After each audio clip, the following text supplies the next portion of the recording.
व्याख्यामुद्रां करसरसिजैः पुस्तकं शङ्खचक्रे बिभ्रद्भिन्नस्फटिकरुचिरे पुण्डरीके निषण्णः अम्लानश्रीरमृतविशदैरंशभिप्लावयन् मामाविर्भूयादनकमहिमा मानसे वागधीशः नमस्ते प्राणेश प्रणतविभवायावनिमगाः नमः स्वामिन् रामप्रियतमनवन् गुरुगुण नमस्तुभ्यं भीमप्रबलतमकृष्णेष्ट भगवन् नमः श्रीमन्मध्वप्रदिश सुदर्शन्नो जय जय श्रीगुरुभ्यो नमः नारायणं सुरगुरुं जगदेकनाथं भक्तप्रियं सकललोकनमस्कृतं च त्रैगुण्यवर्जितमजं विभुमाद्यमीशं वन्दे भवग्नम् अमरासुरसिद्धवन्द्यं नारायणं नमस्कृत्य नरं चैव नरोत्तमं देवीं सरस्वतीं व्यासं ततो जयमुदीरये ವೇದವ್ಯಾಸರ ಮಹಾಭಾರತದ ಚಿಂತಕರಿಗೆ ವಂದನೆಗಳು. ಶಾಂತಿ ಪರ್ವದ 187ನೆಯ ಪ್ರವಚನ. ಪೂಜನಿ ಮತ್ತೆ ತಾನು ಹೋಗುವ ಭರದಲ್ಲಿ ಇರಲಾಗದ ಪರಿಸ್ಥಿತಿಗಳ ಬಗ್ಗೆ ಅನೇಕ ಮಾತುಗಳನ್ನು ಮತ್ತೆ ಬ್ರಹ್ಮದತ್ತ ರಾಜನಿಗೆ ಹೇಳಿದಳು ಅಂತ ಭೀಷ್ಮರು ಆಪದ್ಧರ್ಮದ ಹಿನ್ನೆಲೆಯಲ್ಲಿ ಕಥೆಯನ್ನು ಹೇಳ್ತಾ ಧರ್ಮರಾಜನಿಗೆ ಅನೇಕ ಹಿಂದಿನವರ ಮಾತುಗಳನ್ನು ನೆನಪಿಸಿದ್ದಾರೆ. ಮನುಷ್ಯನಿಗೆ ಒಟ್ಟಾಗಿರುವಂತಹ ಸೌಲಭ್ಯಗಳು ಮುಖ್ಯವಾಗಿ ವಿದ್ಯಾ, ಶೌಚಂಚ ದಾಕ್ಷ್ಯಂಚ ಬಲಂ ಶೌರ್ಯಂಚ ಪಂಚಮಂ ಮಿತ್ರಾಣಿ ಸಹಜಾನ್ಯಾಹು ವರ್ತಯಂತೀಹ ಏರ್ಪುತಃ. ತಿಳಿದವರು ಇವುಗಳ ಜೊತೆಯಲ್ಲಿ ಇರ್ತಾರೆ ಯಾವಾಗಲೂ. 5 ಸಂಗತಿಗಳು ಅವರ ಮಿತ್ರ. ಇಲ್ಲಿ ರಾಜ ಬ್ರಹ್ಮದತ್ತ ತಾನು ಮಿತ್ರ. ಅಪಕಾರ ಮಾಡಿದ್ರು ಕ್ಷಮಿಸಿದ್ದೇನೆ ಕ್ಷಮಿಸು ಅಂತ ಹೇಳುತ್ತಾ ಇರಬೇಕು ತನ್ನಲ್ಲಿ ಹೇಳುವಾಗ, ನಿಜವಾಗಿ ಮಿತ್ರರು ಯಾರು ಗೊತ್ತಾ? ವಿದ್ಯೆ, ಕಲಿಕೆ ಏನಿದೆ ಅದವನ ಮುಖ್ಯವಾದ ಹಿತೈಷಿ. ಜೊತೆಯಲ್ಲಿ ಶೌಚ, ಅವನಲ್ಲಿ ಇರತಕ್ಕಂಥ ಶುದ್ಧಾಚಾರ, ಮಡಿವಂತಿಕೆ, ಮತ್ತೆ ದಕ್ಷತೆ ಅವನಲ್ಲಿ, ಹಾಗೆ ಅವನ ಪೌರುಷ, ಬಲ, ಒಳಗಿನ ಹೊರಗಿನ ಎಲ್ಲ ಕಸುಬು, ಒಟ್ಟಿಗೆ ಶೌರ್ಯ, ನಡೆಸಿಕೊಡಬೇಕಾಗಿರತಕ್ಕಂತಹ ವಿಶಿಷ್ಟವಾದ ಪವರ್. ಇದಿಷ್ಟು ಪ್ರತಿಯೊಬ್ಬನಲ್ಲಿಯೂ ಹುಟ್ಟಿದಿಂದಲೇ ಒಂದು ನಿರ್ಮಿತಿಯಾದಾಗೆ ಸಹಜವಾದಂತಹ ವ್ಯವಸ್ಥೆಗಳು. ಆ ದೃಷ್ಟಿಯಿಂದ ಅವನ ಹತ್ರ ಇರಬೇಕು ಹೊರತು ಮತ್ತೆಲ್ಲ ಕಡೆ ಇರಬೇಕು ಅಂತ ನಿರ್ಬಂಧ ಇಲ್ಲ ಎನ್ನುವ ನೆಲೆಯಲ್ಲಿ ಮಾತಾಡ್ತದೆ. ಮತ್ತೆ ಎಲ್ಲವನ್ನು ಒಟ್ಟು ಮಾಡಲಿಕ್ಕೆ ಬರ್ತದಯ್ಯ, ನೀನಿರು, ಇರಲಿಕ್ಕಿಲ್ಲಿ ಉಂಟು ಸಂಪತ್ತು ಅಂತ ಏನೋ ದಾರಿ ಅಂತ ತೋರಿಸ್ತಾ ಇದ್ದೀಯಲ್ಲ. ಮನೆ ಹೋದ್ರೆ ಮನೆ ಮಾಡೋದಿಲ್ವ? ಗೂಡು ಹರಿದ್ರೆ ಗೂಡು ಸಿಗೋದಿಲ್ವ? ನಿವೇಶನಂಚ ಗುಪ್ಯಂಚ ಕ್ಷೇತ್ರಂ ಭಾರ್ಯಾಂ ಸೂರಜ್ಜನಂ ಏತಾನ್ಯ ಉಪಜಿತಾನ್ಯಾವು ಸರ್ವತ್ರ ಲಭತೆ ಪುಮಾನ್. ಇವೆಲ್ಲ ಅವನು ಬೆಳೆಸಿಕೊಂಡು ಬಂದಿರತಕ್ಕ ಕಥೆಗಳು. ಹುಟ್ಟಿದಂದಿನ ಮನೆ ಹೆಂಡತಿ ಅಂತ ಇರುವುದಿಲ್ಲ, ಗಂಡ ಅಂತ ಇರುವುದಿಲ್ಲ, ಮತ್ತೆ ಆಗುವಂಥದ್ದು. ಹೋದ ತಕ್ಷಣ ಆಗ್ತದೆ, ಆದ ತಕ್ಷಣ ಹೋಗ್ತದೆ. ಮನೆಯು ಹಾಗೆ ಕಟ್ತಾರೆ, ಬೀಳ್ತದೆ, ಮತ್ತೊಮ್ಮೆ ಕಟ್ತಾರೆ, ಗೂಡು ಆಗ್ತದೆ.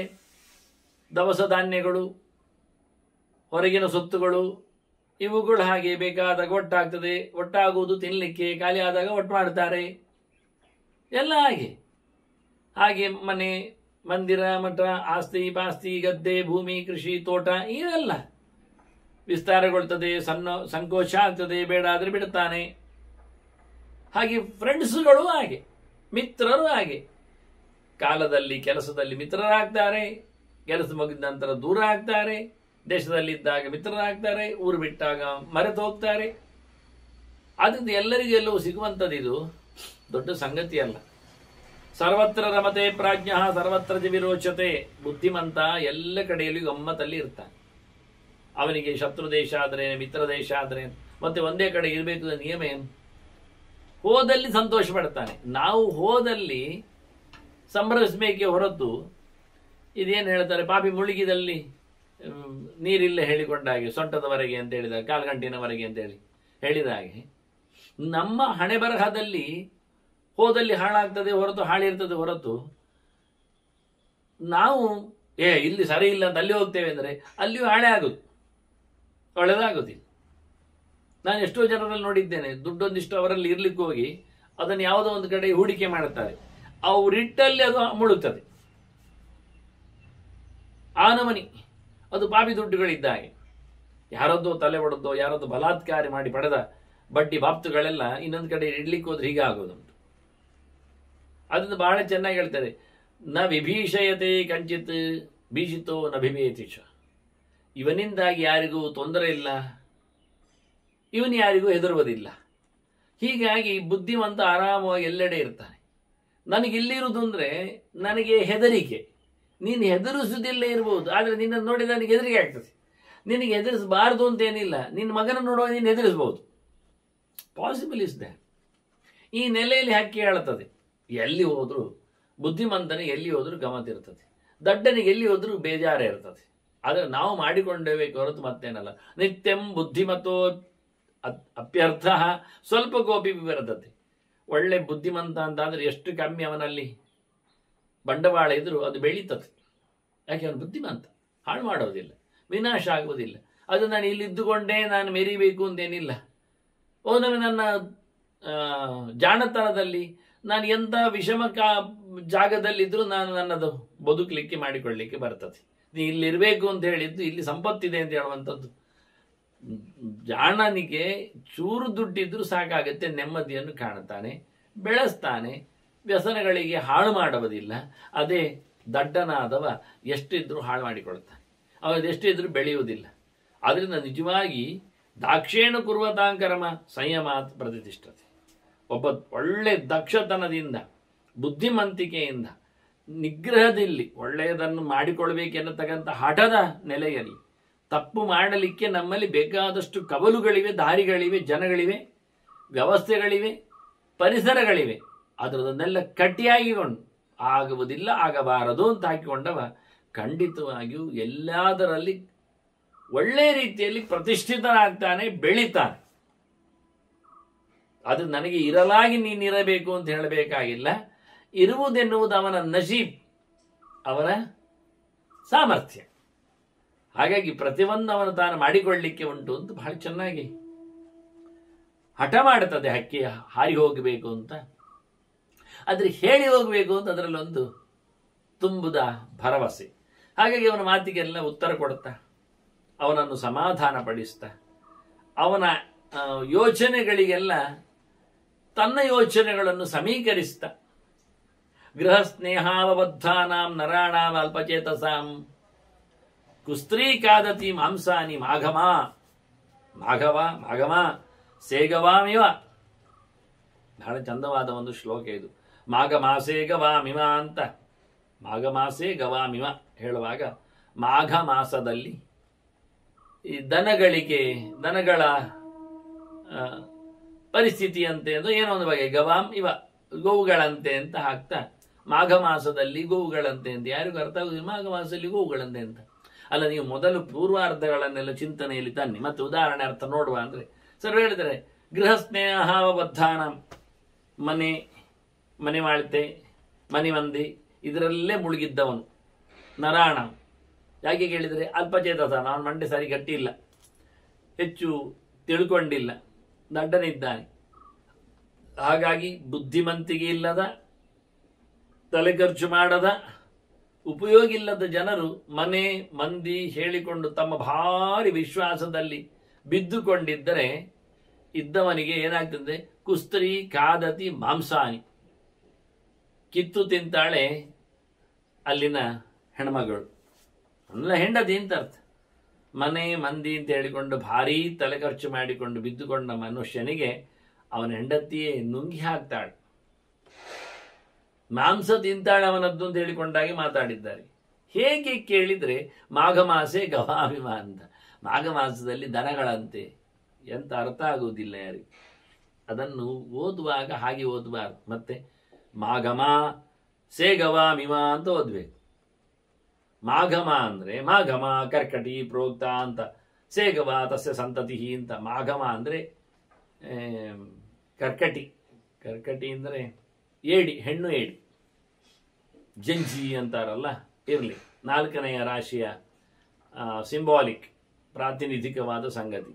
ಮೀನ ಹೇಗೆ 12ನೇ ರಾಶಿದ್ದು ಮೀನು ಇದೆಯೋ ಹಾಗೆ 4ನೇ ರಾಶಿದ್ದು ಅಥವಾ 8ನೇ ರಾಶಿದ್ದು ವೃಶ್ಚಿಕ ಹೇಗೆ ಚೇಳು ಇದೆಯೋ ಹಾಗೆ ಇದನ್ನು ಕರ್ಕಟಿ ಅಂತಾರೆ. ಕರ್ಕಟ, ಹೆಣ್ಣು ಏಡಿ. ಇದು ಅದನ್ನು ಮಾಘಮ ಅಂತ ಕರೆಯುವುದು. ಅದರ ಸಂತಾನಕ್ಕೆ ಮರಿಗೆ ಸೇಗವ ಅಂತ ಕರೆಯುವುದು. ಸೇಗವ ಅಂದರೆ ಅವುಗಳ ಮರಿಗಳು. ಈಗ ಇಲ್ಲಿ ವಿಭಕ್ತಿ ವ್ಯತ್ಯಯ ಮಾಡಿದ್ದಾರೆ, ಅಥವಾ ವಸ್ತು ವ್ಯತ್ಯಯ ಮಾಡಿ ವ್ಯಕ್ತಿ ವ್ಯತ್ಯಯ.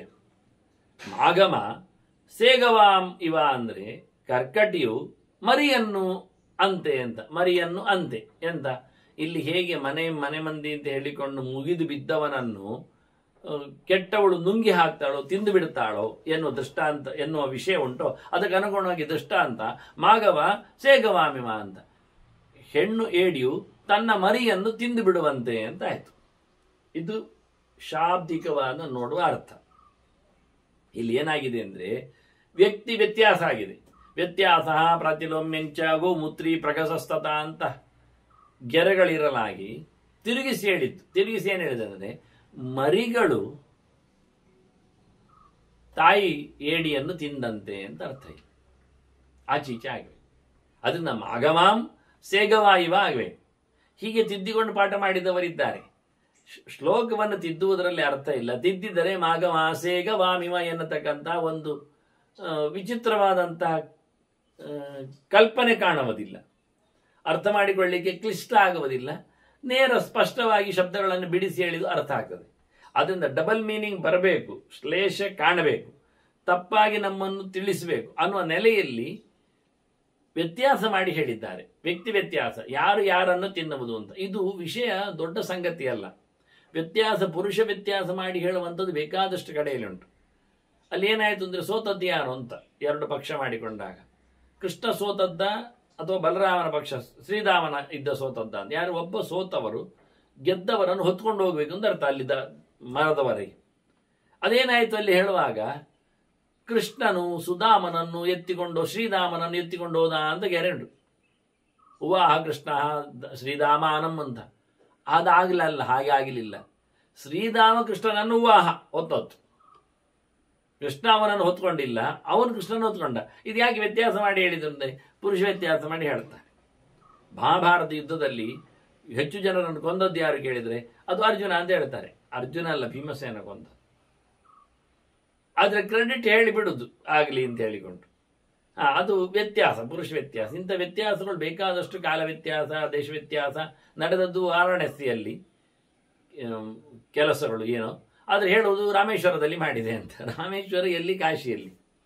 ಹೀಗೆ ದೇಶ ವ್ಯತ್ಯಾಸ ಮಾಡುವುದೆಲ್ಲ ಇದು ಬೇಗೇನಲ್ಲೇ ಮಾಡುವಂಥ ಕ್ರಮ. ಅರ್ಥ ಮಾಡಿಕೊಳ್ಳಿ ಅಂತ ಹೇಳಲಿಕ್ಕೆ ಹೀಗೆ ಕಾಲ ವ್ಯತ್ಯಾಸ, ದೇಶ ವ್ಯತ್ಯಾಸ, ಪುರುಷ ವ್ಯತ್ಯಾಸ, ನಾಮ ವ್ಯತ್ಯಾಸ. ಕೆಲವೊಮ್ಮೆ ಅವನು ಕರೆದದ್ದು ಗೋವಿಂದ ಅಂತ, ಮಾಧವ ಅಂತ ಕರೆದ ಅಂತ ಹೇಳೋದು. ಏನಾದ್ರೂ ಏನು ಪರವಾಗಿಲ್ಲ, ಆದರೆ ಆಗಲ್ಲ. ಹೇಗೆ ಕರೆದ ಅಂತ ಬೇಕು ನಮಗೆ. ಹೀಗೆಲ್ಲ ಶಬ್ದಗಳೆಲ್ಲ ನಡೀತದೆ. ಹಾಗೆ ಇಲ್ಲಿ ಶಬ್ದ ವ್ಯತ್ಯಾಸ ಮಾಡಿದ್ದು, ವ್ಯಕ್ತಿ ವ್ಯತ್ಯಾಸ ಮಾಡಿದ್ದು. ತಿಂದದ್ದು ಯಾರು ಅಂತ ಹೇಳುವಾಗ ಮರಿಯನ್ನು ತಾಯಿ ತಿಂದಿತು ಅಂತ ಹೇಳಿದ್ದು. ಹಾಗಲ್ಲ, ಮರಿಗಳು ತಾಯಿಯನ್ನು ತಿಂದವು ಅಂತ ಆಗಬೇಕು. ಇದು ಒಂದು ಮುಖ. ಇನ್ನೊಂದು ವಿಭಕ್ತಿ ವ್ಯತ್ಯಾಸ ಅಂತ. ಇಲ್ಲಿ ಮಾಘಮ ಸೇಗವಾಮಿವನ್ನಲ್ಲಿ ವಿಭಕ್ತಿ, ಪ್ರಥಮ ವಿಭಕ್ತಿ ಮಾಘಮದಲ್ಲಿ ಉಂಟು, ಕರ್ಕಟಿಯಲ್ಲಿ ಉಂಟು, ಹೆಣ್ಣು ಏಡಿಯಲ್ಲಿ ಉಂಟು. ಹೆಣ್ಣು ಏಡಿಯು ಮರಿಯನ್ನು ಅಂತ ದ್ವಿತೀಯ ವಿಭಕ್ತಿ ಮರಿಯಲ್ಲಿ ಉಂಟು. ಅದು ಆ ವಿಭಕ್ತಿ ಆಚೀಚೆ ಮಾಡಿ ತಾಯಿಯನ್ನು ಮರಿಯು ಅಂತ ಮಾಡಿ, ಪ್ರಥಮವನ್ನು ಮರಿಗೆ ಹಾಕಿ ದ್ವಿತೀಯವನ್ನು ತಾಯಿಗೆ ಹಾಕಿ. ಈ ವ್ಯತ್ಯಾಸ, ವಿಭಕ್ತಿ ವ್ಯತ್ಯಾಸ, ಕಾಲ ವ್ಯತ್ಯಾಸ, ದೇಶ ವ್ಯತ್ಯಾಸ, ನಾಮ ವ್ಯತ್ಯಾಸ, ಇದೆಲ್ಲ ಬಹಳಷ್ಟು ಕಥೆಯನ್ನು ಹೇಳುವವರಲ್ಲಿ ವ್ಯತ್ಯಾಸ ಮಾಡಿಕೊಳ್ಳತಕ್ಕಂಥ ಒಂದು ಸ್ವಾತಂತ್ರ್ಯ ಇದೆ. ಮಾಡಿಕೊಳ್ತಾರೆ, ಮಾಡಿದ್ದಾರೆ ಅನ್ನೋ ಅರ್ಥದಲ್ಲಿ. ಅದೆಂದ ವಿಷಯ ಕೇಳಿದರೆ, ಏಡಿ ಹೆತ್ತರೆ ಅದರ ಮರಿ ಹೊಟ್ಟೆ ಹೊಡೆದು ಬಂದರೆ ಅದು ಸಾಯ್ತದೆ. ಏಡಿಯ ಸಾವು ಮರಿಗಳ ಜನ್ಮದಲ್ಲಿ ಇರುತ್ತೆ, ಸಂತಾನದಲ್ಲಿ. ಅದು ಸಂತಾನ ಮಾಡಿದರೆ ದೇಹವನ್ನು ಒಡೆದು ಬರುವುದು. ಹೀಗಾಗಿ ಮರಿಗಳು ತಾಯಿಯನ್ನು ಸಾಯಿಸಿದಂತೆ ಅಂತ ಹೇಳಿ ಕತೆ ಹೇಳುವ ವಿಧಾನ. ಹಾಗೆ ಮನೆಯಲ್ಲಿ ಅಲ್ಲಿರತಕ್ಕಂತಹ ವ್ಯಕ್ತಿಯೇ ಆತನನ್ನು ನುಂಗಿ ಹಾಕ್ತದೆ ಅಂತ. ಹೇಗೋ ಹಾಗೆ ವಾಸ್ತವವಾಗಿ ನನಗೆ ಮನೆ ಇಲ್ಲಿಯ ವಾತಾವರಣ ಇದರಲ್ಲಿ ನಾನು ಸಿಕ್ಕಿಬಿದ್ದರೆ ನಾನು ಸಾಯ್ತೇನೆ, ಉಪಯೋಗ ಆಗುವುದಿಲ್ಲ ಅಂತ ಹೇಳಲಿಕ್ಕೆ ಹೊರಡುದಿದು. ಯಾರಿಗೆ ತಲೆ ಕೆಟ್ಟವರು ಸಿಕ್ಕಿ ಬೀಳುತ್ತಾರೆ, ನಾನು ತಲೆಗಟ್ಟಿಯಿಂದ ಇಲ್ಲಿಂದ ಹಾರತೇನೆ ಅಂತ, ಹೋಗ್ತೇನೆ ಅಂತ. ಮತ್ತೆ ಕೆಲವರು ಉಂಟಲ್ಲ, ತಮ್ಮ ನೆಲ, ತಮ್ಮ ಜಾಗ, ತಮ್ಮ ಊರು, ತಮ್ಮ ಮಂದಿ, ತಾವು ಅಂತ ಹೇಳಿಕೊಂಡು ಅಲ್ಲೇ ಕಾಲು ಕೆದೀತಾ ಇರ್ತಾರೆ, ಕೈಯಲ್ಲಿ ಹುಡುಕ್ತಾ ಕೂತ್ಕೊಳ್ತಾರೆ. ಇದು ಸಮ ಇಲ್ಲ ಅಂತದೆ. ಸ್ವದೇಶ ಇತಿ ಚಾಪರೇ ಗೃಹಂ ಕ್ಷೇತ್ರಾಣಿ ಮಿತ್ರಾಣಿ. ನನ್ನ ಮನೆ, ನನ್ನ ಗದ್ದೆ, ನನ್ನ ತೋಟ, ನನ್ನವರು, ನನ್ನ ಜನ, ನನ್ನ ಫ್ರೆಂಡ್ಸು, ನಾನು ಹುಟ್ಟಿದ ನೆಲ ಹೇಳಿಕೊಂಡು ಇತ್ಯೇವ ಮಮಸಿದಂತಿ ನರಾಹ ಬುದ್ಧಿ ವಿಪರಿ.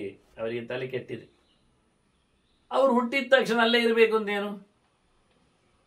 ಅವರ ಮಿತ್ರರು ಹೇಳೋರು ಬಿಡಬಾರ್ದು ಅಂದೇನು? ಅವರ ಮನೆ ಅಂತ ಹೇಳಿ ಹೊರಗೆ ಬರಬಾರ್ದು ಯಾಕೆ? ಕೆಲವರಿಗೆ ಅವರ ಮನೆಯವರನ್ನು ತಿಂತದೆ, ಯಾವ ಕಾಲಕ್ಕೂ ಹೊರಗೆ ಬರುವುದಿಲ್ಲ, ಪ್ರಯೋಜನ ಇಲ್ಲ ಅಂತ ಎಲ್ಲವನ್ನು ಬಿಡಲಿಕ್ಕೆ ಯೋಚನೆ ಮಾಡಿ ಯಾವತ್ತು ಬೇಕಾದ್ರೆ ಆವತ್ತು ತ್ವರಿತವಾಗಿರಬೇಕು. ಆದ್ರಿಂದ ನನಗೆ ನಾನಿದ್ದ ಜಾಗ, ನನ್ನ ರಾಶ, ನನ್ನ ಪಂಚರ, ನನ್ನ ಗೂಡು, ನನ್ನವರು, ಅದೇ ನನಗಿಲ್ಲ. ಬುದ್ಧಿ ಕೆಟ್ಟವನು ಮಾತ್ರ ಹಾಗೆ ತಾನು ತನ್ನದು ಅಂತ ಹೇಳಿ ಚೌಕಟ್ಟಿನಲ್ಲಿ ತಾನೇ ಹಾಕಿಕೊಂಡು ಒಂದು ಬೇಲಿಯಲ್ಲಿ ಒದ್ದಾಡ್ತಾನೆ, ನನಗದಿಲ್ಲ. ಮತ್ತೆ ಹೋಗಲೇಬೇಕು ಅಂತ ಮಾತುಂಟು. ಉತ್ಪತೇತ್ ಸರುಜಾತ್ ದೇಶಾತ್ ದುರ್ಭಿಕ್ಷ ವ್ಯಾಧಿ ಪೀಡಿತಾತ್. ಯಾವುದು ನೆಲದಲ್ಲಿ ಎಲ್ಲಿ ತೊಂದರೆ ಆಗ್ತದೆ ಅಲ್ಲಿಂದ ಹೋಗಬೇಕು ಅಂತುಂಟು. ನನಗೆ ಇಲ್ಲಿ ತೊಂದರೆ ಆಗಿದೆ, ಹೆದರಿಕೆ ಆಗ್ತದೆ, ಮರಣದ ಭಯ ಉಂಟು ನನಗೆ, ನಾನೇ ಮಾಡಿಕೊಂಡ ತಪ್ಪು, ನನಗಾದ ಸಂಕಟಕ್ಕೆ. ಆದ್ರಿಂದ ಹೋಗಬೇಕು ಅಂತ ವಾಕ್ಯವೇ ಉಂಟು. ರೋಗ ದೊಡ್ಡದು ಬಂದಾಗ ನೋಡಿ, ಮೊನ್ನೆ ಇತ್ತೀಚೆಗೆ ದೊಡ್ಡ ರೋಗಗಳು ಬಂದಾಗ ಎಷ್ಟು ಜನ ಗುಳೆ ಆಗಲಿಲ್ಲ, ಅಲ್ಲಿಂದ ಎದ್ದು ಓಡಲಿಲ್ಲ. ದುರ್ಭಿಕ್ಷೆಗಳು, ಮಳೆ ಬಾರದಿದ್ರೆ ಇವತ್ತು ಸಹ ಮಳೆ ಬಾರದ ಜಾಗದಿಂದ ಜನ ಓಡಿ ಬರ್ತಾರೆ, ಬೇರೆಡೆ ಓಡುತ್ತಾರೆ. ಮಳೆ ಬಾರದಿದ್ದಾಗ, ರೋಗ ಹೆಚ್ಚಾದಾಗ, ಇನ್ನೇನು ಹೆಚ್ಚು ಕಡಿಮೆಗಳು ಉಂಟಾದಾಗ, ಅದ್ರಲ್ಲಿ ಚೆನ್ನಾಗಿ ನೋಡಿಕೊಳ್ಳದೇ ಇದ್ದಾಗ, ಅವಮಾನಗಳು ಬಂದಾಗ, ಒಳ್ಳೆ ಗೌರವ ಇಲ್ಲದಿದ್ದಾಗ, ಬದುಕಲಿಕ್ಕೆ ಕಷ್ಟ ಆದಾಗ, ತಿನ್ಲಿಕ್ಕಿಲ್ಲದಿದ್ದಾಗ, ಈ ಎಲ್ಲ ಸಂಕಟಗಳಲ್ಲಿ ಅನ್ಯತ್ರ ವಸತಿ ಗಚ್ಚೇತ್, ಬೇರೆಡೆ ಜಾಗಕ್ಕೆ ಹೋಗ್ಬೇಕು. ಇರುವುದಾದ್ರೆ ಹೊಸೆದ್ವಾ ನಿತ್ಯ ಮಾನಿದ್ದ, ಇರುವುದಾದ್ರೆ ನಿತ್ಯ ಗೌರವದಲ್ಲಿ ಇರಬೇಕು. ಗೌರವ ಹೋದಲ್ಲಿ, ನಿಂದೆ ಇರುವಲ್ಲಿ, ಬದುಕು ಸಾಧ್ಯವಾದಲ್ಲಿ, ಆಗದಿದ್ದಲ್ಲಿ ಇರಬಾರ್ದೇ ಇರಬಾರ್ದು. ಅದು ನನಗಿಲ್ಲಿ ಅವಮಾನ, ನಾನೇ ಮಾಡಿಕೊಂಡದ್ದೇ ಇರಲಿ, ನನಗೆ ಇರ್ಲಿಕ್ಕೆ ಆಗುವುದಿಲ್ಲ. ಇಲ್ಲಿ ನನಗೆ ಸಂಕಟ ಇದೆ, ನಾನು ಹೋಗ್ತೇನೆ. ಯಾರಲ್ಲಿ ಎಲ್ಲ ಏನಿಲ್ಲ ಇರಬಾರದು ಹೇಳುವುದಕ್ಕೆ ಒಂದು ಬಹಳ ಚಂದವಾದ ಒಂದು ವ್ಯವಸ್ಥೆಗಳನ್ನು ಹೇಳ್ತದೆ. ಯಾರೆಲ್ಲ ಕೆಟ್ಟವರು, ಯಾರೆಲ್ಲ ಒಳ್ಳೆಯವರು. ಎಷ್ಟು ಜನ ಕೆಟ್ಟವರು ಇರ್ತಾರೆ, ಕುಮಿತ್ರರು ಇರ್ತಾರೆ, ಕುಭಾರ್ಯೆ ಇರ್ತಾಳೆ, ಕೆಟ್ಟ ಹೆಂಡತಿ, ಕುರಾಜ್ಯ ಇರ್ತದೆ, ಕುದೇಶ ಇರ್ತದೆ, ಕುಪುತ್ರನೂ ಇರ್ತಾನೆ, ಕುಸಂಬಂಧಿಗಳು ಬರ್ತಾರೆ. ಈಗ ಒಂದು 7 ಮುಖಗಳಿಂದ ಚಿಂತನೆಯನ್ನು ತರ್ತದೆ. 6 ಮುಖದಿಂದ ಹೇಳ್ತದೆ, 7 ಮತ್ತೆ ಇರತಕ್ಕಂಥ ಗುಣವಂತಿಕೆಯನ್ನು ಹೇಳ್ತದೆ. 6 ಮುಖದಿಂದ ಇದು 6 ವೈರಿಗಳು ನಮಗೆ. ಯಾರು 6 ವೈರಿಗಳು ಅಂದರೆ, ಷಡ್ ವೈರಿಗಳು ಯಾರಂದ್ರೆ ಕುಪುತ್ರ, ಕುಭಾರ್ಯೆ, ಕುಮಿತ್ರ, ಕುದೇಶ, ಕುರಾಜ್ಯ, ಕುಸಂಬಂಧ. ಇದು ನಮಗೆ 6 ಬೇಡ, ಹಾಳಾತ್. ಯಾಕೆ ಕೇಳಿದ್ರೆ, ಕುಮಿತ್ರೇ ನಾಸ್ತಿ ವಿಶ್ವಾಸ. ಕೆಟ್ಟ ಗೆಳೆಯನಲ್ಲಿ ವಿಶ್ವಾಸ ಎಲ್ಲಿಂಟು ಹೇಳು? ಅಂದ್ರೆ ರಾಜನನ್ನು ಕೆಟ್ಟ ಗೆಳೆಯನನ್ನಾಗಿ ಮಾಡಿ ವಿಶ್ವಾಸ ಮಾಡದಂತೆ ತಾನು ಹೇಳ್ತಾ ಉಂಟು. ಕೆಟ್ಟವನಲ್ಲಿ ಎಂದೂ ಸಹ ಗೆಳೆತನ ಇಲ್ಲ, ಕೆಟ್ಟ ಗೆಳೆಯನಲ್ಲಿ ಎಂದೂ ಸಹ ವಿಶ್ವಾಸ ಇರುವುದಿಲ್ಲ. ಕುಬಾರ್ಯಾಂ ಕುತೋರತಿ. ಕೆಟ್ಟ ಹೆಂಗಸು, ಕೆಟ್ಟ ಹೆಂಡತಿ ಆದ್ರೆ ಅದರಲ್ಲಿ ಗಮತ ಆಗ್ತದ? ಸುಖ ಉಂಟ? ಒಳ್ಳೇದು ಹೇಳ್ತದ? ಒಳ್ಳೆ ಹೆಂಡತಿ ಒಳ್ಳೇದು ಮಾತಾಡ್ತದೆ, ಒಳ್ಳೆಯ ಮಿತ್ರ ಒಳ್ಳೇದು ಮಾಡ್ತಾನೆ, ಒಳ್ಳೆ ವಿಶ್ವಾಸದಲ್ಲಿ ಇರ್ತಾನೆ. ಅದರಿಂದ ಇದು ಎರಡನ್ನೂ ಹೇಳ್ತದೆ. ಕೆಟ್ಟವನಲ್ಲಿ ಏನು ಕತೆ ಇಲ್ಲ, ಕೆಟ್ಟವಳಲ್ಲಿ ಏನು ಸುಖ ಇಲ್ಲ. ಅದರಿಂದ ಕುರಾಜ್ಯ ನಿರ್ವೃತ್ತಿರನ್ನಾಸ್ತಿ. ಕೆಟ್ಟ ದೇಶದ, ಕೆಟ್ಟ ರಾಜ್ಯದಲ್ಲಿ, ಕೆಟ್ಟವನ ಆಡಳಿತದಲ್ಲಿ, ಕೆಟ್ಟ ರಾಜತನದಲ್ಲಿ ಖುಷಿ ಇರ್ತದ? ಅದು ಒಳ್ಳೆ ರಾಜ ಆದರೆ ಎಷ್ಟು ಖುಷಿ ಇರ್ತದೆ, ಎಷ್ಟು ಆನಂದ ಇರ್ತದೆ. ಮುಂದೆ ರಾಜನ ಬಗ್ಗೆ ಮಾತಾಡ್ತದ ಇಲ್ಲೇನ್ಗೆ. ಅದರಂತೆ ಕುದೇಶ ನಾಸ್ತಿ ಜೀವಿಕ. ರಾಜ್ಯ ಅಂದ್ರೆ ಆಡಳಿತದ ಬಗ್ಗೆ ಮಾತಾಡಿದ್ದು, ದೇಶ ಅಂದ್ರೆ ಪ್ರದೇಶ. ನಮ್ಗೆ ಇವತ್ತು ಆ ಶಬ್ದ ಗೊತ್ತಿಲ್ಲ. ನಾವಿವತ್ತು ದೇಶ ಅಂದ್ರೆ ದೊಡ್ಡ ರಾಷ್ಟ್ರಕ್ಕೆ ಹೇಳಿಬಿಡ್ತೇವೆ. ದೇಶ ಅಂದ್ರೆ ರಾಷ್ಟ್ರ ಅಂತ. ಸಂಸ್ಕೃತದಲ್ಲಿ ದೇಶ ಅಂದ್ರೆ ಟೋಟಲಿ ಸ್ಪೇಸ್, ಜಾಗ ಅಂತ ಅಷ್ಟೇ ಅರ್ಥ. ಜಾಗ, ಪ್ರದೇಶ ಎನ್ನುವ ಅರ್ಥದಲ್ಲಿ ದೇಶ ಇರೋದು ಶಬ್ದ. ಅದನ್ನ ಕುದೇಶ ಕೆಟ್ಟ ಜಾಗದಲ್ಲಿ ಇರುವುದಿಲ್ಲ. ಯಾಕೆ? ಅಲ್ಲಿ ಬದುಕಿಲ್ಲ. ಆ ಊರಿನಲ್ಲಿ ಊಟ ಇಲ್ಲ, ನೀರಿಲ್ಲ, ರೋಗ ಇರ್ತದೆ. ಹಾಗಾಗಿ ಎಲ್ಲಿ ಒಳ್ಳೆಯ ರೀತಿಯಿಂದ ಇರ್ಲಿಕ್ಕೆ ಬರ್ತದೆ, ಜೀವನ ಉತ್ಪತ್ತಿ ಇರ್ತದೆ ಅಂತ ಜಾಗದಲ್ಲಿ ಇರಬೇಕು ಹೊರತು ಕೆಟ್ಟ ಜಾಗದಲ್ಲಿ ಇರಬಾರ್ದು, ಬಿಟ್ಟು ಹೋಗ್ಬೇಕು. ಅದರೊಟ್ಟಿಗೆ ಕುಪುತ್ರೆ ಸೌರದನ್ನಾಸ್ತಿ. ಕೆಟ್ಟ ಮಗ ಯಾವತ್ತು ನೋಡಿದ್ರು ತಲೆಬಿಸಿ, ಪ್ರಯೋಜನ ಏನು? ಕೆಟ್ಟ ಮಗುವನ್ನು ಇಟ್ಕೊಂಡು ಅದರ ಕೆಟ್ಟ ಮಗುವಿನಲ್ಲಿ ಯಾವತ್ತೂ ಸಹ ವಿಶ್ವಾಸ ಅಂದರೆ ಅದ್ರ ಜೊತೆಯಲ್ಲಿ ತನ್ನದು ಹೇಳತಕ್ಕಂಥ ಆತ್ಮೀಯತೆ ಇರುವುದಿಲ್ಲ, ಅದು ಪ್ರಯೋಜನ ಆಗುವುದಿಲ್ಲ, ಅಸ್ಥಿರವಾದಂತಹ ಆತ್ಮೀಯತೆ ಅದು ಬರುವುದಿಲ್ಲ ಅಂತದೆ.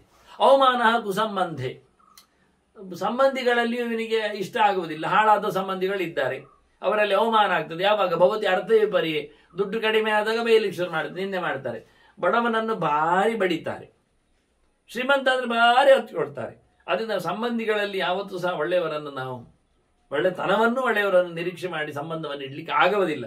ಹೀಗೆ ಇಷ್ಟು ಕಡೆಯಲ್ಲಿ ಯಾವತ್ತು ಇರಬಾರದು, ಅದು ಒಳ್ಳೆಯದಲ್ಲ. ಏತೇ ಸರ್ವೇ ಗುಣವತಿ ಧರ್ಮನೇತ್ರೇ ಮಹೀಪತೋ. ಒಳ್ಳೆಯವರು ಯಾರಿರ್ತಾರೆ? ಒಳ್ಳೆ ಮಿತ್ರ, ಒಳ್ಳೆ ಭಾರ್ಯೆ, ಒಳ್ಳೆ ದೇಶ, ಒಳ್ಳೆ ರಾಜ್ಯ, ಒಳ್ಳೆ ಮಗ, ಇವೆಲ್ಲ ಒಳ್ಳೆಯವನಲ್ಲಿ ಇದ್ರೆ ಬಹಳ ಚೆನ್ನಾಗಿರ್ತದೆ. ಗುಣವತಿ ಮಹೀಪತೋ, ಗುಣಾತ್ಮನಾದಂತಹ ರಾಜನಲ್ಲಿ, ಧರ್ಮನೇತ್ರಿನಲ್ಲಿ, ಇಡೀ ಧರ್ಮವನ್ನು ನಡೆಸಿಕೊಡುವವನಲ್ಲಿ ಇದು ಒಳ್ಳೆದಾಗ್ತದೆ. ಅಧರ್ಮಜ್ಞಸ್ಯ ವಿಷಯೇ ಪ್ರಜಾ ನಶ್ಯಂತಿ ನಿಗ್ರಹ. ಧರ್ಮ ತಿಳಿಯದೇ ಇದ್ದವ ಒಂದೊಮ್ಮೆ ಆದರೆ ಅವನ ರಾಜ್ಯದಲ್ಲಿ ಎಲ್ಲ ಕಳ್ಳರೇ ಇರ್ತಾರೆ, ಪ್ರಜೆಗಳು ಹಾಳಾಗಿ ಹೋಗ್ತಾರೆ. ಒಳ್ಳೆಯ ನೆಲೆಯಲ್ಲಿ ಪ್ರಜೆಗಳನ್ನೇ ಪೀಡಿಸ್ತಾನವ, ಧರ್ಮ ಮಾಡ್ಲಿಕ್ಕೆ ಬಿಡುವುದಿಲ್ಲ. ಸ್ವಯಂ ಅಧರ್ಮಿ ಇದ್ದಾನೆ, ಧರ್ಮ ಗೊತ್ತಿಲ್ಲ ಅವನಿಗೆ, ಅಂತ ರಾಜ್ಯದಲ್ಲಿ ಯಾರಿಗೂ ಒಳ್ಳೆದಾಗುವುದಿಲ್ಲ.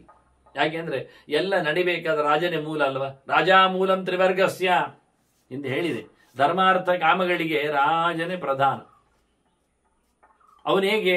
ಅಪ್ರಮತ್ತಾನುಪಾಲಯನ್, ಅವನು ಕಣ್ಣು ತಪ್ಪಿಸದೆ ನೋಡಿಕೊಳ್ಳಬೇಕು.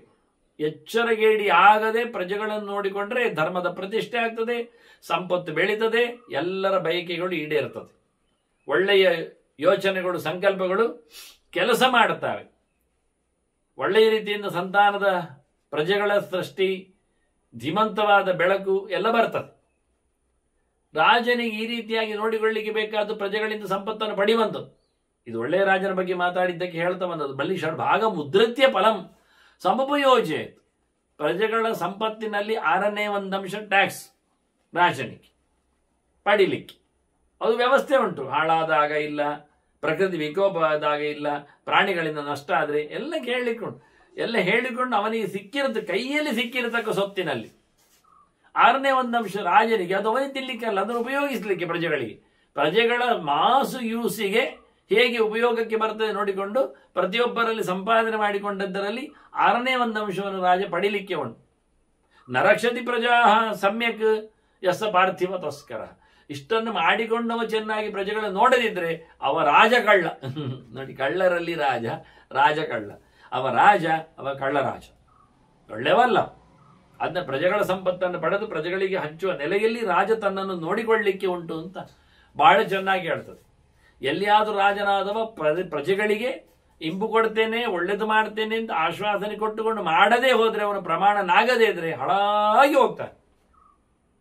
ಇದು ಹೇಳುವ ರೀತಿ ರಾಜನ ಮರ್ಜಿ ಹೇಗಿರ್ತದೆ ಅಂತ. ರಾಜ ಎಂತವನಾಗಬೇಕು, ಯಾರು ಕೆಟ್ಟ ರಾಜ ಅಂತ ಆಗ್ತಾನೆ. ಯಾಕೆ? ರಾಜನಲ್ಲಿ ವಿಶ್ವಾಸ ಇರುವುದಿಲ್ಲ. ದತ್ವಾ ಭಯಂ ಯಸ್ ಸ್ವಯಮೇವ ರಾಜ ನ ತತ್ ಪ್ರಮಾಣಂ ಕುರುತೆ ಅರ್ಥಲೋಭಾತ್. ದುಡ್ಡಿಗಾಗಿ ಜನರ ಸಂಪತ್ತನ್ನು ಕೊಳ್ಳೆ ಹೊಡಿಲಿಕ್ಕೋಸ್ಕರ ಯಾರು ನಿಜವಾಗಿ ಹೇಳಿರ್ತಾನೆ, ಮೊದಲು ಅಭಯ ಕೊಟ್ಟಿರ್ತಾನೆ, ಪ್ರಜೆಗಳಿಗೆ ಒಳ್ಳೇದು ಮಾಡುತ್ತಾನೆ ಅಂತ, ಮತ್ತೆ ಅವನು ಮಾಡದೇ ಹೋದರೆ, ತನ್ನ ಮಾತಿಗೆ ಅವನೇ ಗಟ್ಟಿಯಾಗಿ ನಿಲ್ಲದೇ ಇದ್ರೆ, ಅವನು ಖಂಡಿತವಾಗಿಯೂ ಸರ್ವ ಲೋಕಾನುಪಲಭ್ಯ, ಅವನು ಇಡೀ ಲೋಕಗಳನ್ನು, ಜನರನ್ನು ಎಲ್ಲರನ್ನು ಸಹ ವಂಚಿಸಿ ಮೋಸ ಮಾಡಿ ಅವರ ಸಂಪತ್ತನ್ನು ಕೊಳ್ಳೆ ಹೊಡೆದು ಪಾಪಂ ಅಧರ್ಮ ಬುದ್ಧಿ ನಿರಯಂ ಸರ್ವ ಲೋಕಾನುಪಲಭ್ಯ ಪಾಪಂ, ಎಲ್ಲರ ಪಾಪವನ್ನು ಲೋಭದಿಂದಾಗಿ ಹೊತ್ತು ನಿಂತು ಅಧರ್ಮ ಬುದ್ಧಿ ನಿರಯಂ ಪ್ರಯಾತ್, ಅವನು ನರಕಕ್ಕೆ ಹೋಗ್ತಾನೆ. ಅವ ಇಲ್ಲಿಂದ ಏನು ಬೆಳೆದುಕೊಂಡು ಹೋದ ಅಂದ್ರೆ ಪ್ರಜೆಗಳಿಂದ ಪಾಪವನ್ನು ಹೊತ್ಕೊಂಡು ಹೋದಷ್ಟೇ, ಮತ್ತೇನಿಲ್ಲ. ಅದೇ ಒಂದೊಮ್ಮೆ ಅಭಯವನ್ನು ಕೊಟ್ಟು ಜನರಿಗೆ ಒಳ್ಳೆಯ ರೀತಿಯಿಂದ ಪ್ರಜಾಪಾಲನೆ ಮಾಡಿದರೆ, ಅವನು ನಿಜವಾಗಿಯೂ ಪ್ರಮಾಣನಾದರೆ ಪ್ರಜೆಗಳಿಗೆ, ಅಂತ ಪ್ರಜೆಗಳಿಂದಲೇ ಅವನು ಒಳ್ಳೆಯ ರೀತಿಯಿಂದ ಹೆಸರು ಪಡೆದು ಧರ್ಮ ಬುದ್ಧಿಯವನಾಗಿ ಪುಣ್ಯವನ್ನು, ಸುಕೃತವನ್ನು, ಪುಣ್ಯಲೋಕವನ್ನು, ಸ್ವರ್ಗಾದಿಗಳನ್ನು ಪಡಿತಾನೆ. ಇದರಲ್ಲಿ ಸಂಶಯವೇ ಇಲ್ಲ. ಅದನ್ನು ಪ್ರಜೆಗಳನ್ನು ಆಶ್ವಾಸನೆಗೊಳಪಡಿಸಿ ಅದರ ಪ್ರಕಾರ ರಾಜ ನಡೀಲೇಬೇಕು. ರಾಜ ಹೇಗಿರಬೇಕು ಅಂದರೆ 7 ಬಗೆಯಲ್ಲಿ ಇರಬೇಕು ಅಂತ ಸ್ವಯಂಭುವವನ್ನು ಹೇಳಿದ್ದಾನೆ ಅಂತ ಮಾತನ್ನು ಹೇಳುತ್ತಾನೆ. ಇವಳು ಸಪ್ತ ರಾಜ್ಞ ಗುಣಾನೇತಾನ್ನ ಮನುರಾಹ ಪ್ರಜಾಪತಿ. ಮೊದಲ ಬಾರಿ ಬಂದಿರತಕ್ಕಂಥ ಮನು ಅವನು ನಮಗೆ ಹೇಳಿದ್ದ, ರಾಜ 7 ಗುಣಗಳನ್ನು 7 ಜನರ ಸೊತ್ತನ್ನು ಅವಲಂಬಿಸಿರಬೇಕು ಅಂತ. ಅವನು ತಂದೆ ಆಗಿರಬೇಕು, ತಾಯಿ ಆಗಿರಬೇಕು, ಗುರುವಾಗಿರಬೇಕು, ರಕ್ಷಕನಾಗಿರಬರಬೇಕು ಅವನು. ಮತ್ತೆ ಇದು 4 ಮುಖ್ಯ ಆಯಿತು. ಇನ್ನವನು ಅಗ್ನಿಯಂತೆ, ಕುಬೇರನಂತೆ, ಯಮನಂತೆ ವರ್ತಿಸಬೇಕು. ಅನೇಕ ವಿಷಯಗಳಲ್ಲಿ ರಾಜನನ್ನು ಅನೇಕ ದೇವತೆಗಳ ಶಕ್ತಿ ಸಂಪನ್ನರನ್ನಾಗಿ ಗುರುತಿಸಿದ್ದು ಮಹಾಭಾರತ ಬೇಕಾದಷ್ಟು ಕಡೆ ಉಂಟು. ಇಲ್ಲಿ 7 ಮುಖದಿಂದ ಹೇಳುತ್ತಾ ಉಂಟು. ಒಂದು ದೃಷ್ಟಿಯಿಂದ ನೋಡ್ಲಿಕ್ಕೆ ಹೋದ್ರೆ ಅದು ಹೇಗೆ ತಂದೆ ಅಂತ ಕೇಳಿದರೆ, ತಂದೆ ಅಂದ್ರೆ ಬಹಳ ಚೆನ್ನಾಗಿ ಜನರ ಮೇಲೆ ಅನುಕಂಪೆ ಉಳ್ಳವ ತಂದೆ. ತಂದೆಯ ಗುಣ ಏನು? ಅವನು ತನ್ನವರ ಮೇಲೆ, ತನ್ನ ಮಕ್ಕಳ ಮೇಲೆ ಅನಾಮವಾಗಿ ಪ್ರೀತಿಯನ್ನು ಹೆಚ್ಚು ತೋರಿಸ್ತಾನೆ. ಅನುಕಂಪೆ ಅವನಲ್ಲ, ಅಯ್ಯೋ ಪಾಪ ಅಂತ ಹೇಳಿಕೊಳ್ಳುವ ನೆಲೆ ಉಂಟವನಿಗೆ, ಪಾಲನೆ ಮಾಡತಕ್ಕ ಯೋಗ್ಯತೆ ಉಂಟು. ಅಷ್ಟು ಹೇಳಿ ಅಯ್ಯೋ ಪಾಪ ಅಲ್ಲ, ಅಯ್ಯೋ ಪಾಪ ಮಾಡಿಕೊಂಡು ಉದ್ಧಾರ ಮಾಡ್ತಾನೆ. ಪಿತಾಹಿ ರಾಜಾಲೋಕಸ್ಯ, ಬಹಳ ಚೆನ್ನಾಗಿ ಹೇಳ್ತಾನೆ. ಪ್ರಜಾನಾಂ ಅನುಕಂಪಿತ, ಪ್ರಜೆಗಳ ಮೇಲೆ ಅವನಿಗಿರತಕ್ಕಂತಹ ಉಪಕಾರ ಮಾಡುವ ಬುದ್ಧಿಯಿಂದ ರಾಜ ಜನರ ಅಪ್ಪ. ರಾಜನಿಗೆ ಒಂದು ಗುಣ ಏನು ಕೇಳಿದ್ರೆ ಅಪ್ಪನಾಗುವ ಗುಣ, ಅಪ್ಪಲಕ್ಷಣ ಇದೆ ಅವನಿಗೆ. ನೋಡಿಕೊಳ್ಳುತ್ತಾನೆ ಎಲ್ಲ ಪ್ರಜೆಗಳ ಮೇಲೆ, ಅವನಿಗೆ ಅಂತಹ ಒಂದು ಅಭಿಪ್ರಾಯ ಇದೆ. ತಸ್ಮಿನ್ ಮಿಥ್ಯಾಪನೀತೆ ಹಿ ತಿರ್ಯಕ್ ಭವತಿ ಮಾನವ. ಒಂದೊಮ್ಮೆ ಅವ ಚೆನ್ನಾಗಿ ನೋಡಿಕೊಳ್ಳದಿದ್ರೆ, ಅವನು ಸುಳ್ಳುಗಾರನಾದರೆ, ಅವನು ಅಡ್ಡದಾಡಿ ಹಿಡಿದ್ರೆ, ಅವನನ್ನು ಯಾರಾದರೂ ಬೇರೆ ಕಡೆಗೆ ಡೈವರ್ಟ್ ಮಾಡಿದರೆ, ಮಂತ್ರಿ ಮಾಗದರು, ಸಲಹೆ ಸೂತ್ರಗಾರರು ಎಲ್ಲ ಇದೇನಾಗ್ತದೆ, ಜನರು ಅಡ್ಡದಾರಿ ಹಿಡಿತಾರೆ. ತಿರ್ಯಕ್ ಭವತಿ ಮಾನವ, ಬಾರಿ ಚೆನ್ನಾಗಿ ಉಂಟು ಗೆರೆ. ತಿರ್ಯಕ್ ಅಂದ್ರೆ ಅಡ್ಡ ಅಂತ ಅರ್ಥ. ಮನುಷ್ಯ ಅಡ್ಡನಾಗ್ತಾನೆ, ಸುಮಾರು ಅರ್ಥ ಉಂಟು. ಮನುಷ್ಯ ಅಡ್ಡನಾಗ್ತಾನೆ ಹೇಳಿದ್ರೆ ಮಲಗ್ತಾನೆ, ಸೋಮಾರಿ ಆಗ್ತಾನೆ, ಕೆಲಸ ಮಾಡುವುದಿಲ್ಲ, ತಿಂದು ತೇಗ್ತಾನೆ ಎನ್ನುವ ಅರ್ಥ ಉಂಟು. ತಿರ್ಯಕ್ ಭವತಿ ಮಾನವ, ತಿರ್ಯಕ್ ಯೋನಿ ಅಂದರೆ ಪ್ರಾಣಿಗಳಿಗೆ ತಿರ್ಯಕ್ ಅಂತಾರೆ, ಮರಗಳಿಗೆ ಊರ್ಧ್ವ ಅಂತಾರೆ. ಹಾಗಾಗಿ ಪ್ರಾಣಿ ಆಗ್ತಾನೆ ಮನುಷ್ಯ, ಪಶು ಆಗ್ತಾನೆ.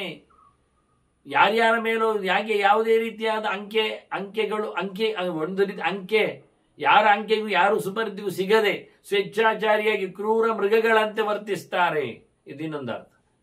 ಇನ್ನೊಂದು ತಿರಿಯಕಂದ್ರೆ ಅಡ್ಡದಾರಿ ಹಿಡಿತಾರೆ, ಸ್ಟ್ರೈಟ್ ಫಾರ್ವರ್ಡ್ನೆಸ್ ಇಲ್ಲ, ವಾರೆ ಕೋರೆ ಹೋಗ್ತಾರೆ, ತಪ್ತಾರೆ, ಧರ್ಮವನ್ನು ಬದಿಗಿಡುತ್ತಾರೆ, ಮಾರ್ಗವನ್ನು ಬದಲಿಸ್ತಾರೆ. ಹೀಗೆಲ್ಲ ಅನೇಕ ಅರ್ಥಗಳಲ್ಲಿ ಬಹಳ ಚೆನ್ನಾಗಿ ಮಾತನ್ನು ಹೇಳ್ತಾನೆ. ಒಂದೊಮ್ಮೆ ರಾಜ ಅಪ್ಪನಾಗಿದ್ದು ಪ್ರಜೆಗಳ ಕ್ಷೇಮದಲ್ಲಿ ಅವನು ಅತ್ಯಂತ ವಿಶ್ವಾಸಿಯಾಗಿ ನೆಲೆಗೊಂಡರೆ ಆಯಿತು. ಇಲ್ಲ ಆದರೆ ಅವನೇ ತಪ್ಪಿದರೆ ಪ್ರಜೆಗಳು ಪೂರ ತಪ್ಪಿರ್ತಾರೆ, ತಪ್ಪಿತಸ್ಥರಾಗ್ತಾರೆ. ಅದರಿಂದ ಅಪ್ಪ ರಾಜ, ಮತ್ತು ಅಮ್ಮ ಮಾತಾ ಅದು ಹೇಳ್ತಾರೆ, ಸಂಭಾವೈತಿ ಮಾತೇವ ದೀನಂ ಅಪ್ಯುಪವದ್ಯತೆ. ಎಂತಹ ನೋಡಿ, ಮನೆಯಲ್ಲಿ ಅಮ್ಮ ಏನು ಮಾಡ್ತಾಳೆ ಕೇಳಿದರೆ, ತುಂಬ ಸಂಕಟದಲ್ಲಿದ್ದ ಮಗುವಿಗೆ ತುಂಬ ಆರೈಕೆ ಕೊಡ್ತಾಳೆ, ಮುದ್ದು ಮಾಡ್ತಾಳೆ. ಸಂಕಟವನ್ನು ಎಲ್ಲಿಯೂ ಯಾರಲ್ಲಿಯೂ ಇಷ್ಟಪಡುವುದಿಲ್ಲ. ತನ್ನ ಕಷ್ಟವನ್ನಾದರೂ ಅನುಭವಿಸಿಕೊಂಡು, ಒಂದು ಮನೆ ನೋಡಿದೆ, ಒಂದು ಹೆಂಗಸು ನಾನು ಕೇಳಿಕೊಂಡ ಹಾಗೆ, ಮನೆಯಲ್ಲಿರುವುದು ಗಂಡು ಮಕ್ಕಳು, ಅವುಗಳೇನು ಕೆಲಸ ಮಾಡ್ತವೆ, ಪೊರಕೆ ಹಿಡಿಯದವಳು ಬಿಡಿ, ಎಲ್ಲ ಕೂತ್ರ ದೇವರ ಕೋಣೆಯಲ್ಲಿ. ಈಕೆ ಕಾಲಡಿ ನೋವೋ ಕಾಲು ನೋವೋ, ಅದರಿಂದ ಮನೆಯಲ್ಲಿ ಮಂಡಿಯಲ್ಲಿ ಓಡಾಡಿಕೊಂಡು ಅವರಿಗೆ ಉಂಡೆ ಭಕ್ಷ್ಯ ಚಪಾತಿ ಎಲ್ಲ ಮಾಡಿಕೊಟ್ಟಿದೆ. ಹೇಗಿರಬೇಡ? ತನ್ನ ಸಂಕಟದಲ್ಲಿಯೂ ಪರವಾಗಿಲ್ಲ, ತಾನಂತೂ ಸಾಯುವವಳೆ, ಮತ್ತೆ ವರ್ಷ ಆಗಿದೆ, ಮಕ್ಕಳ ನಲಿವಿಗೋಸ್ಕರ ತಾನು ಮಂಡಿಯಲ್ಲಿ ಓಡಾಡಿಕೊಂಡು ಎದ್ದು ನಲಿಲಿಕ್ಕೆ ಆಗುವುದಿಲ್ಲ. ಇಂಥ ತಾಯಿಯ ಬಗ್ಗೆಯೂ ನಾವು ಕೇಳ್ತೇವೆ ಅಂದ್ರೆ ಅದು ತಾಯಿಯ ಗುರುತು ಅಂದರೆ ಕಷ್ಟವನ್ನು ಯಾರಿಗೂ ಇಷ್ಟಪಡುವುದಿಲ್ಲ, ಕಷ್ಟದವನನ್ನು ಎಂದೂ ತಾನು ಸುಮ್ಮನೆ ಉಪಚರಿಸದೆ ಬಿಡುವುದಿಲ್ಲ. ಹಾಗೆ ಯಾರಿಗೂ ಕಷ್ಟ ಆಗಬಾರ್ದು ಅಂತ ಒಂದು ಇರಾದೆ, ಆದ ಬಳಿಕ ಅದನ್ನು ಪರಿಮಾರ್ಜನೆ ಮಾಡಬೇಕೇನತಕ್ಕಂಥ ತತ್ವರ. ಇದನ್ನು ರಾಜನಲ್ಲಿ ಹೇಳ್ತದೆ ಪೂಷಣಿ. ಅಮ್ಮನಂತೆ ರಾಜ ದೀನ ದಲಿತರಿಗೆ, ಬಡವರಿಗೆ ಭಾರಿ ಅವಕಾಶ ಕೊಡುವವ, ಅವರನ್ನು ಮುಂಚೂಣಿಯಲ್ಲಿ ಮುಂದಕ್ಕೆ ತರಬೇಕೆನ್ನತಕ್ಕಂಥ ಇರಾದೆ ಉಳ್ಳವ ಅಂತ ಹೇಳಿ ಉಳಿದವರನ್ನು ಕೆತ್ತುವುದಲ್ಲ, 4 ಮಕ್ಕಳಿಗೆ ಊಟ ಹಾಕದೆ ಅದಕ್ಕೆ ಮಾತ್ರ ತಿನ್ನಿಸುವುದಲ್ಲ. ಇದನ್ನು ಹೆಚ್ಚು ಆತ್ಮೀಯವಾಗಿ ನೋಡಿಕೊಳ್ಳುವುದಷ್ಟೇ ಹೊರತು ಅವುಗಳನ್ನು ತಾತ್ಸಾರ ಮಾಡಬೇಕು, ದೂರಕ್ಕೆ ತಳಿಬೇಕು ಅಂತಲ್ಲ. ಹೀಗೆ ಬಹಳ ಚಂದವಾಗಿ ಸ್ವಾರ್ಥವನ್ನು ಬದಿಗಿಟ್ಟು ಪರಾರ್ಥಕ್ಕೋಸ್ಕರ ದುಡಿಯುವ ಒಂದು ಮುಖ, ಅದು ತಾಯಿ ಮುಖ ಅಂತ ಗುರುತಿಸ್ತಾರೆ. ತಂದೆ ವಿಶಾಲವಾಗಿ ಅನ್ಯಾಯ ಆಗದಂತೆ ನೋಡಿಕೊಳ್ಳತಕ್ಕಂಥ ಒಂದು ಧರ್ಮದ ಚಾವಡಿ ಅದಪ್ಪನ ಕ್ಷೇತ್ರ ಅನ್ನೋ ನೆಲೆಯಲ್ಲಿ ಅಮ್ಮನ ಮನೆ ಒಳಗಿನ ಪರಿಸರ ಚಿಂತನೆಯನ್ನು ಚೆನ್ನಾಗಿ ಕೊಟ್ಟರು. ಇದನ್ನು ಉಲ್ಲೇಖ ಮಾಡಿದೆ. ಹೀಗೆ ಎರಡು ಬಗೆಯಿಂದ ರಾಜನಾದ್ರೆ ದಹತ್ಯ ಅಗ್ನಿರಿವ ಅನಿಷ್ಟಾನ್ ಯಮಯತ್ಯ ಹಿತಾನ್ಸ್ತತ. ರಾಜ ಬೆಂಕಿ ಆಗಬೇಕು.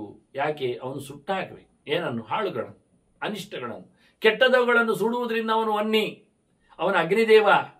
ಅವನು ಯಮ. ಯಾಕೆ? ದುರ್ಬಲರಿಗೆ ಯಮನೇ. ಅಹಿತರನ್ನು, ಶತ್ರುಗಳನ್ನು ಸಂಹಾರ ಮಾಡುತ್ತಾನೆ. ಗಡಿ ದಾಟಿ ಬರುವವರನ್ನು, ದೇಶದ್ರೋಹಿಗಳನ್ನು, ಕಳ್ಳ ಸುಳ್ಳರನ್ನು ಮುಗಿಸಿ ಬಿಡುತ್ತಾನೆ. ಅದರಿಂದ ಅವನು ಯಮನಾಗಬೇಕು. ಬೇಕವನು. ಇಷ್ಟೇಶು ವಿಸರ್ಜನ್ ನರ್ಥಾನ್ ಕುಬೇರ ಇವ ಕಾಮದ. ಎಲ್ಲಿ ಯಾರಿಗೆ ಯಾವುದು ಬೇಕಾಗಿದೆ, ಬೇಕೇ ಬೇಕಾಗಿದೆ, ಅದನ್ನು ಬೇಕಾದಾಗೆ ಬೇಕಾದಷ್ಟು ಕೊಡುವ ಕೊಡುಗೈ ಅದು ಕುಬೇರ.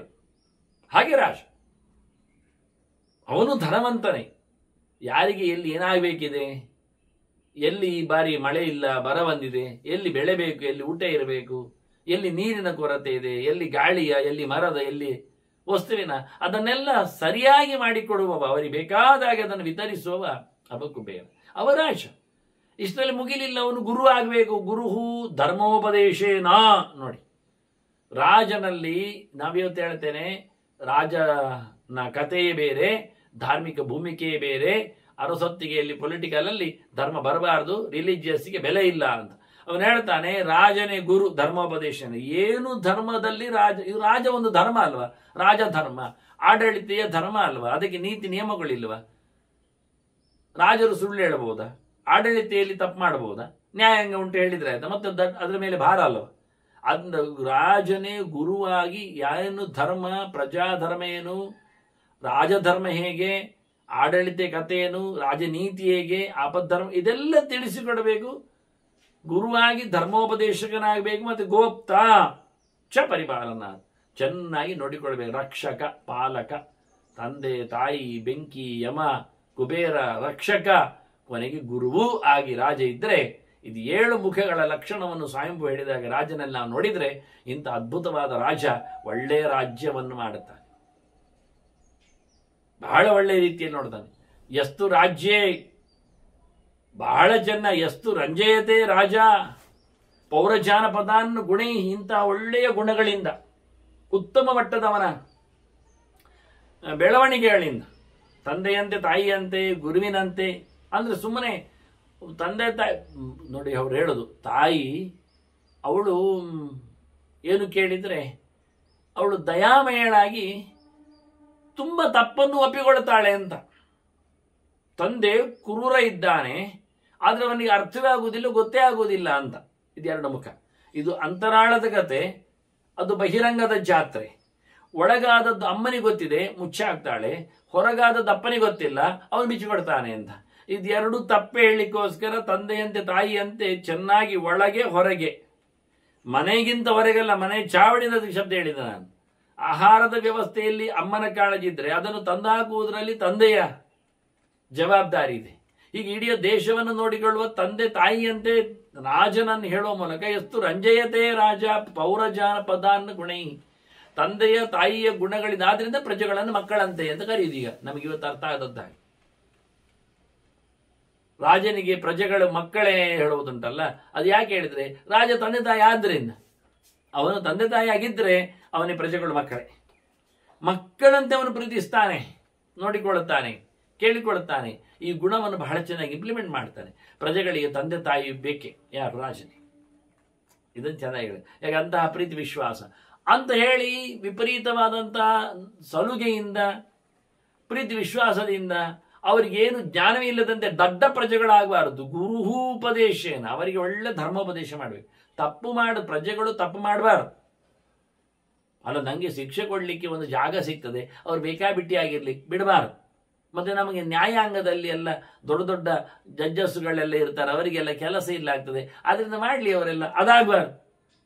ಯಾವ ರಾಜ್ಯದಲ್ಲಿ ನ್ಯಾಯಾಂಗಕ್ಕೆ ಬೆಲೆಯೇ ಇಲ್ಲವೋ, ಜನವೇ ಇಲ್ಲವೋ, ಯಾವುದೇ ರೀತಿಯಾದಂಥ ನ್ಯಾಯ ಕೇಳಲಿಕ್ಕೆ ಬರುವ ವ್ಯಕ್ತಿಯೇ ಇಲ್ಲ. ಯಾಕೆ? ತಕರಾರುಗಳೇ ಇಲ್ಲ. ಎಲ್ಲ ಧರ್ಮೋಪದೇಶದಿಂದ, ರಾಜನ ಗುರುತನದಿಂದ ಎಲ್ಲ ಪ್ರಜೆಗಳು ಬಹಳ ಚೆನ್ನಾಗಿದ್ದಾರಾದರೆ ಎಷ್ಟು ಗಮ್ಮತ್ತು ನೋಡಿ. ಅಲ್ಲಿ ತೀರ್ಪುಗಾರನೂ ಇಲ್ಲ, ಅಪರಾಧಿ ಇಲ್ಲ, ಅದಕ್ಕೆ ಪರವಾಗಿ ಇವರ ಪರವಾಗಿ ಮಾತಾಡಿಕೊಳ್ಳತಕ್ಕಂಥ ವಾದಿ ಪ್ರತಿವಾದಿಗಳ ನೆಲೆಯಲ್ಲಿ ನ್ಯಾಯವಾದಿಗಳಿಲ್ಲ, ಕಕ್ಷಿದಾರರಿಲ್ಲ. ಈ ರೀತಿಯಾಗಿದ್ರೆ ಎಷ್ಟು ಸುಂದರವಾಗಿ ದೇಶ ಉಳಿತದೆ ನೋಡಿ. ಸ್ವಚ್ಛ ಆಗಬೇಕಾದ್ದು ಪರಿಸರ ಅಲ್ಲ, ಮನುಷ್ಯನ ತಲೆ, ಅವನ ಬದುಕು, ಅವನ ರೀತಿ ರಿವಾಜುಗಳು, ಅದಕ್ಕೆ ಬೇಕಾದ್ದು ಧರ್ಮೋಪದೇಶ. ಹಾಗಾಗಿ ಈ ರೀತಿಯಾಗಿ ರಾಜ ಮಾಡಿದರೆ ಪ್ರಜೆಗಳು ರಂಜನೆಯಲ್ಲಿ ಖುಷಿಯಲ್ಲಿ ಇರ್ತಾರೆ. ಇಲ್ಲ ಆದರೆ ಭಂಜನೆಯನ್ನು ಪಡಿಬೇಕಾಗ್ತದೆ. ಇದನ್ನು ಗುರುತಿಸಿದ್ರು ಅವರು. ಇಷ್ಟಕ್ಕೋಸ್ಕರ ಬೇಕಾಗಿರತಕ್ಕಂಥ ದೇವತಾ ಶಕ್ತಿಗಳು ಕೆಟ್ಟವರನ್ನು ನಿರ್ದಾಕ್ಷಿಣ್ಯವಾಗಿ ತೆಗೆಯುವ, ಕಡಿಯುವ ಬಗೆ, ಬೇಕಾದಾಗೆ ಧರ್ಮಗಳನ್ನೆಲ್ಲ ಜನರಿಗೆ ಹಂಚುವ ನೆಲೆ, ಇದು ರಾಜನ ಗುಣ. ಅದಿಂತಹ ರಾಜ ಹೀಗಿದ್ದರೆ ಬಹಳ ಚೆನ್ನಾಗಿ ನತಸ್ಯ ಭ್ರಶ್ಯತೆ ರಾಜ್ಯಂ ಗುಣಧರ್ಮ ಅನುಪಾಲನಾತ್. ಇಂತಹ ರಾಜನ ರಾಜ್ಯ ಎಂದೂ ಹಾಳಾಗುವುದಿಲ್ಲ, ಕಿತ್ತೋಗುವುದಿಲ್ಲ, ಬಿದ್ದೋಗುವುದಿಲ್ಲ. ಯಾಕೆಂದರೆ ಅವನು ಒಳ್ಳೆ ರೀತಿಯಿಂದ ಧರ್ಮವು ರಕ್ಷತಿ ರಕ್ಷಿತ ಹೇಳಿದ ಗೆರೆ ಇಲ್ಲಿಗೆ ಅನ್ವಯ ಆಗುವಂತೆ ಹಕ್ಕಿ ಇನ್ನು ಮಾತಾಡ್ತದೆ. ಮತ್ತೊಂದು 4 ಮಾತುಗಳ ಜೊತೆಯಲ್ಲಿ ರಾಜನನ್ನು ಚಿಂತನೆಗೆ ನಡೆಸಿಕೊಡುತ್ತದೆ. ಆದರೂ ಮುಖ್ಯವಾಗಿ ರಾಜನಲ್ಲಿ ಇರತಕ್ಕಂತಹ ಧರ್ಮದ ನೆಲೆಯಲ್ಲಿ ಇದು ರಾಜಧರ್ಮವನ್ನು ಬ್ರಹ್ಮದತ್ತ ರಾಜನಿಗೆ ಪೂಜನೆ ಹೇಳುತ್ತಾ, ಪ್ರಜೆಗಳ ಕ್ಷೇಮವೇ ಪ್ರಧಾನವಾದ ಕ್ಷೇಮ, ತಾಯಿಯಂತೆ ತಂದೆಯಂತೆ ಗುರುವಿನಂತೆ ರಕ್ಷಕನಂತೆ ರಾಜ ಇದ್ದಾನೆಂದರೆ ನನಗೆ ಹಾಗೆ ಆಗುವುದಿಲ್ಲಲ್ಲ ಅಂತ ಅದು ಪರಿತಪಿಸುವುದು. ನಾನು ಒಂದು ಪ್ರಜೆಯಾಗ್ತೇನೆ, ಆದರೆ ನಾನು ಅಪಚಾರ ಮಾಡಿದ್ದೇನೆ, ಅಪಚಾರದಿಂದ ನಾನೇ ಕುಗ್ಗಿಕೊಂಡಿದ್ದೇನೆ. ಹಾಗಾಗಿ ರಾಜಧರ್ಮದಲ್ಲಿ ನೆಲೆಗೊಂಡಾಗ ರಾಜನಿಗೆ ಅನೇಕ ಪ್ರಕಾರಗಳು ಇರಲಾಗಿ ನಾನು ಸೋತೋಗ್ತೇನಲ್ಲ ಅಂತ ತುಂಬ ವ್ಯಥೆಯಿಂದ, ಒಂದು ದೃಷ್ಟಿಯಿಂದ. ಆದರೆ ಸಹಜವಾದ ಮಾತುಗಳು ಯಾಕೆ ಅಂತ, ರಾಜನಲ್ಲಿ ಇರಬೇಕಾದ ಗುಣವಂತಿಕೆಗಳು. ಆದರೆ ರಾಜೆಯಲ್ಲಿ ತಪ್ಪಿ ಹೋಗ್ತಾನೆ, ಈ ಗುಣಗಳನ್ನು ಒಪ್ಪಿಕೊಳ್ಳುತ್ತಾನೋ ಹೊತ್ತುಕೊಳ್ಳುತ್ತಾನೋ, ಧರ್ಮ ನೇತಾರನಾಗ್ತಾನೋ, ಕೆಲವೊಮ್ಮೆ ಸಾರ್ಥಕ ಆಗುವಾಗ ಧರ್ಮ ಭ್ರಷ್ಟ ಆಗ್ತದೆ. ನನ್ನ ಮಗುವಿಗೆ, ನನ್ನ ಮಗನಿಗೆ ಕಣ್ಣು ಹಾಳು ಮಾಡಿದ್ದ ಅನ್ನುವಾಗ ಧರ್ಮ ಮರೆತೋಗ್ತದೆ, ಪ್ರಜಾಧರ್ಮ ಸಾಯ್ತದೆ, ಆಪದ್ಧರ್ಮ ಹೇಳ್ತದೆ. ಏನು ಮಾಡಬಹುದು ಅಂತ ಮೊದಲೇ ಹೇಳಿತ್ತದು, ಪೂಜೆನೇ ಹೇಳಿತ್ತು. ಕ್ಷತ್ರಿಯನಿಗೆ ಯಾರ ಮೇಲೆಯೂ ಹೊಡೆಯುವ ಅಧಿಕಾರ ಉಂಟು, ಅನ್ಯಾಯ ಮಾಡಿದವನಿಗೆ ಹೇಗೂ. ಹಾಗಾಗಿ ಇದು ಮತ್ತೆ ರಾಜರ ಧರ್ಮಗಳನ್ನು ಹೇಳುತ್ತಾ ಮತ್ತೊಂದಿಷ್ಟು ರಾಜನಿಗೆ ತನ್ನ ಅಹವಾಲುಗಳನ್ನು ತಿಳಿಸಿ ತೆರಳಿಕೊಂಡು ಆ 4 ಮಾತುಗಳನ್ನು ಮತ್ತೆ ಸೇರಿದಾಗ ಚಿಂತನೆ ನಡೆಸುವ ಮತ್ತೆ ವಂದನೆಗಳೊಂದಿಗೆ ಶ್ರೀಕೃಷ್ಣ ಅರ್ಪಣಮಸ್ತು. ನಾರಾಯಣ ನಾರಾಯಣ ನಾರಾಯಣ.